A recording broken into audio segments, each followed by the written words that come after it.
¿Has sentido alguna vez que algo invisible te observa justo antes de dormir? Si alguna vez jugaste con lo que no entiendes, te advierto, no sigas escuchando esto solo.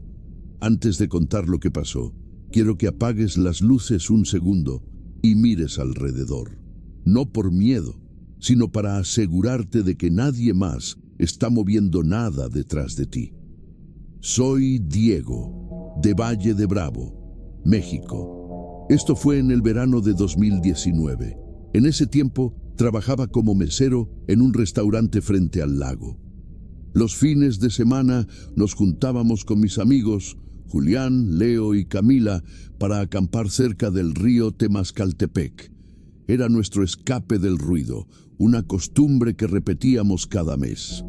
Una tarde, después de una tormenta fuerte, el agua había bajado y dejó ramas, botellas y cosas viejas amontonadas en la orilla. Entre todo eso, Julián encontró una tabla de madera oscura del tamaño de una caja de pizza. Tenía letras, números y un yes, no, tallado a mano, torcido. Pensamos que era una broma o una artesanía vieja, pero Leo dijo que parecía una ouija. Nos reímos, claro. Camila dijo que esas cosas no funcionaban, que eran puro truco de dedos temblorosos. Aún así, la metimos en la mochila para usarla después de la fogata. Esa noche el aire estaba tan quieto que las ramas parecían dibujadas sin moverse. Eran casi las 11 cuando la sacamos. Pusimos la tabla sobre una piedra plana y usamos una tapa de frasco como planchet. Leo encendió una linterna apuntándola hacia abajo. La luz formaba un círculo amarillo donde todo parecía respirar lento. ¿Hay alguien aquí?, preguntó Camila en tono burlón. Nada, solo el río sonando lejos. ¿Quieres jugar con nosotros?, añadió Julián riéndose. La tapa se movió. No rápido, no mucho, pero todos la sentimos. Se deslizó 1 centímetro hacia la palabra yes. Nadie dijo nada. Solo escuché mi propia respiración y el zumbido de la linterna. «Fuiste tú», dije. «No», respondió Camila, «lo juro». Volvió a moverse, esta vez hacia una letra S, luego A, luego N, G, R, E. Leo soltó la tapa, cayó al suelo. Todos quedamos en silencio. «Debe tener un imán abajo», intentó reír Julián, pero su voz se quebró. Poco después, cuando guardamos la tabla, noté algo raro. En mi dedo índice había un corte fino, tan preciso que parecía hecho con una hoja nueva. No dolía, solo sangraba despacio. No le di importancia. Pensé que era una astilla de la madera. Pero a la mañana siguiente, Julián tenía 3 líneas iguales en el antebrazo y Camila en la muñeca. Creímos que era coincidencia, hasta que Leo, mientras recogía las cosas del campamento, dijo en voz baja: «La tabla no estaba aquí cuando amaneció». No sé si fue coincidencia, pero después de que desapareció la tabla, el ambiente se volvió distinto. No tanto el clima, sino algo en nosotros. Nadie hablaba mucho. Hasta el río parecía correr más lento. Esa misma noche, cuando regresamos al pueblo, me empezó a doler el dedo. El corte se había cerrado, pero la piel alrededor estaba morada, como si algo hubiera chupado desde adentro. Pensé en ir al centro de salud, pero preferí dejarlo. No quería parecer paranoico. El lunes, Camila no fue al trabajo. Leo me llamó diciendo que había tenido fiebre toda la noche. Su mamá le encontró manchas secas de sangre en la almohada y los mismos cortes, pero más profundos. 3 líneas paralelas, limpias, sin costra, sin explicación. Esa tarde nos reunimos en casa de Julián. Puso la tapa del frasco sobre la mesa, la misma que usamos para jugar. Dijo que la había encontrado dentro de su mochila, envuelta en una bolsa húmeda. «No la guardé yo», aseguró. Nadie quería tocarla. Parecía seca, pero el vidrio tenía marcas de dedos, como si alguien la hubiera presionado con fuerza desde adentro. «Deberíamos tirarla al río otra vez», dije. Camila asintió. Leo, sin mirarnos, solo murmuró: «No va a servir. ¿Por qué lo dices?» «Porque anoche escuché cómo alguien la movía en mi cuarto. No la veía, pero el vidrio raspaba el piso. Un silencio pesado llenó la casa. Afuera empezó a llover otra vez. Entonces Julián, como si quisiera romper el ambiente, encendió un cigarro y se levantó. En ese momento, su madre pasó por el pasillo. Nos vio alrededor de la mesa y se detuvo. Sus ojos se quedaron fijos en la tapa del frasco. No dijo nada, pero retrocedió despacio. Luego hizo la señal de la cruz y cerró la puerta sin mirar atrás. Nadie se rió. Esa fue la primera vez que entendí que algo nos estaba siguiendo. Esa noche dormí con la luz encendida, no por miedo a un fantasma, sino por no querer cerrar los ojos. Cada vez que lo hacía, sentía una presión leve en la mano, como si alguien la sujetara. A las 2:43 me despertó un ruido en la cocina. Fui con cuidado, sin encender el foco. El refrigerador estaba entreabierto. En el suelo, sobre las baldosas, había 3 gotas oscuras alineadas, como las letras que formó la tabla aquella noche: S, A, N. El agua del grifo comenzó a gotear, gota tras gota. El sonido se volvió insoportable. Apagué todo y me encerré en el cuarto. Al amanecer, encontré una línea nueva en mi cuello, fina, limpia, y una palabra escrita con marcador rojo en la pared, justo sobre mi cama: juega. No volví a dormir igual después de esa noche. Cada sombra parecía moverse apenas desviaba la mirada. Cada sonido del piso me hacía contener la respiración. Julián dejó de responder mensajes. Camila y yo pasábamos horas hablando por teléfono, sin saber qué decir realmente. Ella decía que tenía miedo de estar sola, que el agua del grifo en su baño se abría sola durante la madrugada, que al mirarse al espejo veía detrás de ella una figura que no terminaba de tener rostro. El jueves decidimos ir a buscar a Julián. Su madre nos abrió la puerta apenas unos centímetros. Parecía no haber dormido. Dijo que él se había ido esa mañana muy temprano, antes del amanecer, sin dejar nota. Pregunté si sabía a dónde. Movió la cabeza, pero al hacerlo, vi que sus manos estaban vendadas. ¿Se lastimó?, pregunté. Ella bajó la mirada y cerró la puerta sin responder.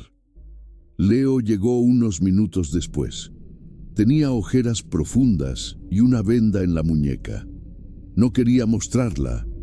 Dijo que el corte se había abierto solo durante la noche, que escuchó algo susurrar su nombre justo cuando sintió la sangre caer. «No es posible que sea coincidencia», dije. Camila me miró con los ojos muy abiertos. «Dices eso como si fuera mejor pensar que no lo es». Decidimos regresar al lugar donde todo había empezado, el río. Cuando llegamos, el agua estaba turbia, más alta que antes. El olor era fuerte, como a metal oxidado. Buscamos por la orilla, pero no había señales de la tabla, solo ramas quebradas y huellas antiguas. Leo dijo que escuchaba un zumbido. Yo no oía nada, hasta que Camila señaló el agua. Las ondas se movían hacia nosotros, no desde el centro del río, sino desde abajo, como si algo respirara ahí. De repente, Leo gritó. Su pantalón comenzó a mojarse por la parte del muslo. Pensamos que se había caído, pero no. La tela estaba empapada en sangre. 3 líneas paralelas marcaban su pierna, perfectas, sin romper la ropa. Corrimos hacia el auto. Camila lloraba. Leo temblaba, sin dejar de mirar el río. Juraba que vio una mano salir del agua, no una mano humana, algo pálido, con los dedos demasiado largos, como si la piel se hubiese estirado hasta romperse. Cuando llegamos al pueblo, fuimos al hospital. Le vendaron la pierna y dijeron que parecía una incisión quirúrgica, hecha con precisión. Nadie creyó la historia del río. Esa noche, mientras intentaba dormir, recibí un mensaje sin nombre. Era una foto, borrosa, pero reconocí el lugar, la piedra donde jugamos la primera vez. Y sobre ella la tabla, limpia, seca, solo una palabra escrita con sangre fresca: 1 menos. Al día siguiente, la noticia se regó por el pueblo. Habían encontrado el cuerpo de Julián, río abajo. Lo reconocieron por la cadena de plata que llevaba siempre. Dijeron que no tenía signos de violencia, pero también que la piel de sus brazos mostraba marcas simétricas, casi grabadas, como si algo lo hubiera sujetado con fuerza. Camila se desmayó al escuchar la noticia. Leo no habló más. Yo fui al lugar donde lo hallaron. Había cinta amarilla, policías y un olor insoportable a barro viejo. Pero lo que más me perturbó fue ver, justo al borde del agua, un rastro de letras incompletas dibujadas con barro seco. No se entendían bien. Solo alcancé a leer una palabra: volver. Esa noche quedamos los tres en casa de Camila. No queríamos separarnos. El ambiente era denso, como si el aire mismo estuviera enfermo. Dejamos las luces encendidas. Intentamos hablar de otra cosa, pero cada vez que el tema del río aparecía, algo se rompía en la conversación. A medianoche escuchamos un golpe seco en la ventana. 3 toques. No fue el viento. Leo corrió la cortina y se quedó quieto. Le pregunté qué pasaba. No respondió. Cuando me acerqué, vi que el vidrio estaba empañado y, en la parte baja, 3 líneas verticales habían sido dibujadas desde afuera, con algo oscuro. Camila empezó a rezar. Le pedí a Leo que se apartara y al hacerlo, vi mi reflejo en el vidrio. Por un instante, juraría que detrás de nosotros había una silueta, alta, inmóvil, sin rostro. Cerramos todas las ventanas, pero los golpes se repitieron, esta vez en la puerta del fondo.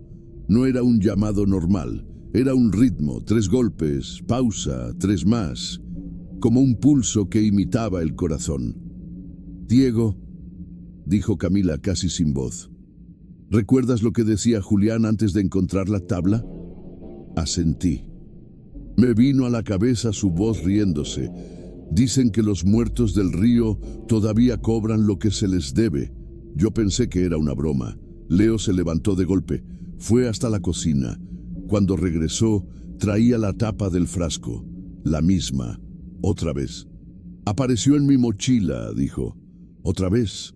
El vidrio tenía algo grabado desde adentro, un símbolo que no reconocí, como una espiral con garras. La dejamos sobre la mesa. No sabíamos qué hacer. Camila insistió en destruirla. Leo quiso quemarla. Yo no sé por qué, pero propuse lo contrario. Tal vez el miedo ya me había roto. «Si la quemamos», dije, «y lo que está con nosotros no termina con eso, ¿qué nos queda?» Leo no respondió, solo bajó la mirada. En su antebrazo, las vendas estaban empapadas, sangraban de nuevo. No recuerdo haber dormido esa noche, solo me quedé sentado frente a la mesa, mirando el reflejo del vidrio. A veces me parecía ver algo moverse en su interior, como una sombra que respiraba dentro del frasco. Camila se quedó dormida en el sillón, con las luces encendidas. Leo fumaba sin parar, el humo flotaba espeso y cada exhalación parecía colgarse en el aire más tiempo del normal. Eran las 3:06 cuando escuchamos un ruido leve, un goteo, venía del pasillo. Pensamos que era la lluvia, pero el sonido era más seco, más pesado. Me acerqué. La pared estaba manchada. Una línea roja bajaba lentamente desde el techo hasta el suelo. Toqué y sentí calor. «No abras esa puerta», dijo Camila, medio dormida. Leo se levantó. Su piel estaba pálida. Alguien está arriba, susurró. Subimos los tres. El pasillo del segundo piso olía a metal. En la pared había huellas de manos marcadas en sangre seca. No eran nuestras. Eran más grandes, más anchas. La puerta del cuarto de invitados estaba entreabierta. Dentro, la ventana abierta dejaba entrar el aire frío del amanecer. En el centro, sobre el piso, estaba la tabla. Otra vez, limpia, perfectamente seca. Leo dio un paso hacia ella. «No la toques», le dije, pero lo hizo igual. Apenas rozó la superficie, el vidrio del frasco que habíamos dejado abajo se quebró solo, como si una presión invisible lo aplastara. Camila gritó. Yo corrí a buscar una manta, cualquier cosa. Cuando regresé, Leo estaba de rodillas, respirando con dificultad. En su pecho aparecían 3 líneas rojas, abiertas, pero no sangraban. Era como si algo le hubiera quemado la piel desde dentro. Dijo, balbuceó con la voz entrecortada. Dijo mi nombre. ¿Quién? No sé. No tiene voz. Solo lo... piensa. Camila lo abrazó, llorando. Yo intenté llamar a una ambulancia, pero el teléfono no tenía señal. Revisé la ventana. Nada afuera, solo la neblina cubriendo el patio. Entonces lo escuché, no con los oídos, sino con el cuerpo entero. Un murmullo grave, húmedo, que parecía venir desde el piso, desde la tierra misma. Decía una palabra una y otra vez. No era español, no era ningún idioma que reconociera, pero lo entendí igual. Sangre. Leo se desmayó. Cuando intentamos moverlo, la tabla empezó a vibrar sola. Las letras se encendían levemente como brasas debajo de la madera. Camila salió corriendo. La seguí hasta la calle. La lluvia nos empapó. Cuando volteé, la luz del cuarto se apagó sola. Y en la ventana vi la silueta de alguien observando. No era Leo. Nos quedamos afuera, bajo la lluvia, sin saber a dónde ir. Camila temblaba y repetía que no quería volver a entrar. Yo trataba de ver por las ventanas, pero el vapor del agua las había cubierto. Todo parecía silencioso, demasiado. Esperamos a que amaneciera. Cuando el primer rayo de luz cruzó la calle, subimos de nuevo. La puerta del cuarto seguía abierta, pero Leo ya no estaba. En el suelo solo quedaba su camisa doblada con cuidado. Encima, la tabla. No soporté el olor. Era una mezcla entre hierro y madera húmeda. En la superficie las letras ya no estaban grabadas, sino marcadas en relieve, como si hubieran brotado hacia afuera. Camila se tapó la boca. Diego, ¿qué es eso? Señalaba un hilo oscuro que bajaba por la pared, justo donde la tabla descansaba. Alguien o algo había escrito con sangre un número. 2. Me quedé mirando ese número largo rato. Era como una cuenta regresiva. Decidimos dejar la casa y buscar ayuda. Pero cada vez que intentábamos salir del pueblo, el camino se cerraba. La lluvia había provocado derrumbes. No había señal, no pasaban autos. Esa noche nos refugiamos en la iglesia. El padre Tomás nos conocía desde niños. Le contamos todo, aunque sabíamos que sonaba absurdo. No se rió ni dudó. Solo nos pidió que esperáramos afuera mientras él buscaba algo en la sacristía. Cuando volvió, traía un pequeño crucifijo de metal y un frasco con agua bendita. «No toquen más eso», dijo sin mirarnos. «Si lo vuelven a ver, no respondan, solo retrocedan». Le pregunté si sabía lo que podía hacer. Él tragó saliva y con voz baja murmuró: «Hay cosas que no piden permiso, solo memoria. Y la memoria a veces necesita sangre para no morir». Esa frase me persiguió toda la noche. Dormimos en los bancos de la iglesia, pero el descanso fue imposible. A las 2:11, Camila se incorporó de golpe. «Está aquí», dijo. No supe qué responder. Afuera, Las campanas comenzaron a sonar solas, un tañido seco, irregular, como si el metal estuviera resquebrajado. Fuimos hacia la puerta principal. Al abrirla, el aire estaba helado. En el umbral, alguien había dejado la tabla envuelta en una tela blanca. Al desenvolverla, vi algo nuevo tallado sobre la madera, una fecha. 2 de agosto. Era el día siguiente. Camila me miró sin decir nada. Sabíamos lo que eso significaba, aunque ninguno quiso pronunciarlo. Decidimos quedarnos juntos hasta que pasara. Pero en el fondo, los dos sabíamos que esa cosa no estaba esperando el amanecer. Estaba esperando que sangrara alguien más. Esa madrugada fue la más larga de mi vida. Nos quedamos en la sacristía, escuchando el repique irregular de las campanas. A veces sonaban 2, otras 3, pero nunca en ritmo normal. Afuera, el viento arrastraba hojas y polvo, y cada sombra que cruzaba la calle me hacía contener la respiración. Camila no dejaba de mirar la tabla.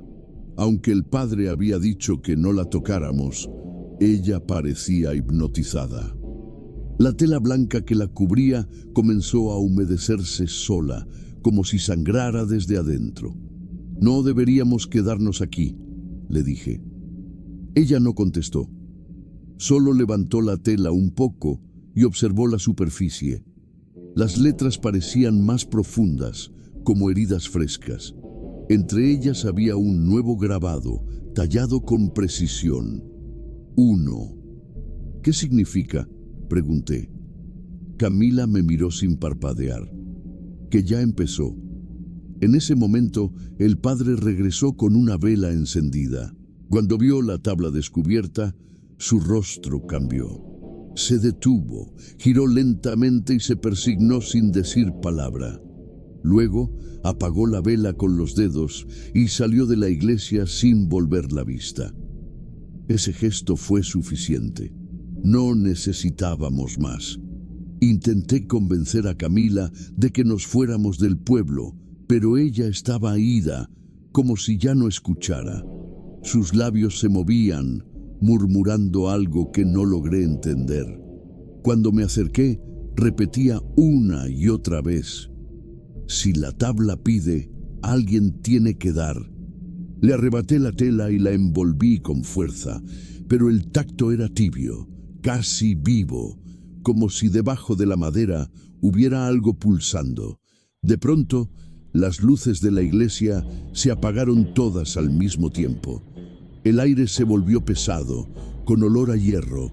Sentí un zumbido dentro de los oídos y la vela caída se encendió sola, con una llama azul. La tabla se movió. Nadie la tocaba, pero se deslizaba lentamente hacia el borde del altar. Caía gota a gota, una sustancia roja sobre el mármol. No venía de nosotros, venía de ella. Camila gritó y retrocedió. «No la dejes caer», dijo, pero ya era tarde.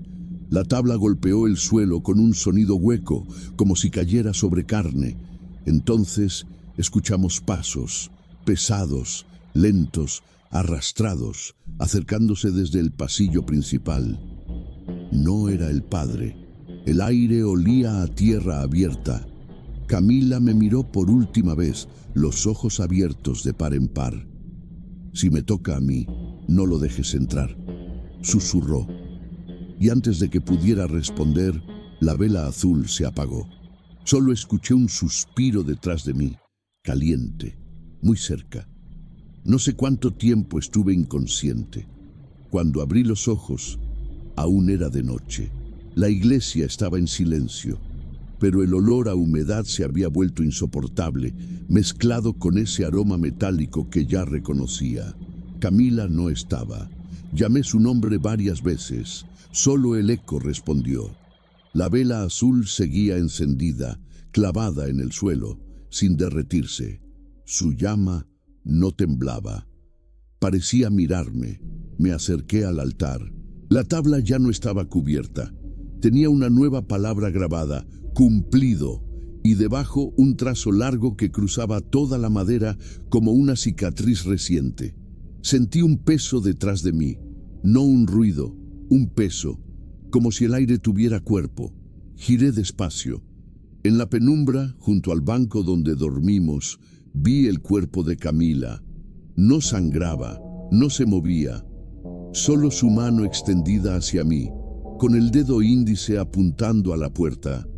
La abrí. Afuera, el amanecer apenas se insinuaba. Todo estaba cubierto por una neblina densa, de color gris violáceo. En el suelo, justo frente al umbral, había marcas de pies descalzos que se alejaban en dirección al río. Eran frescas, y al final del rastro, la tabla. La levanté. Estaba seca, tibia, y por primera vez escuché algo claro dentro de mi cabeza como una voz femenina. No gritaba, no pedía, solo decía, «Devuélvelo». No supe si era un pensamiento o un mandato. Caminé hasta el río. El agua se movía apenas, reflejando la luz pálida del cielo. Me metí hasta las rodillas, sentí el frío subir hasta los huesos.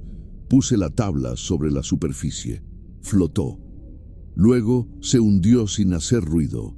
Por un momento pensé que todo había terminado. Pero al salir del agua noté mis manos, los mismos 3 cortes finos, recién abiertos, alineados como siempre. Miré hacia el río otra vez. Algo respiraba debajo, burbujeando de forma lenta, regular. Corrí hasta mi casa sin mirar atrás. No sé cuántas horas pasaron.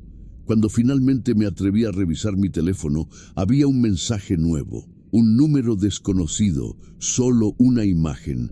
Era el altar de la iglesia, vacío. En el centro, la tabla, y sobre ella, mi nombre. Esa noche me fui de Valle de Bravo. Nunca regresé. Pero hace unos días, mientras limpiaba el maletero del coche, encontré algo envuelto en una bolsa blanca.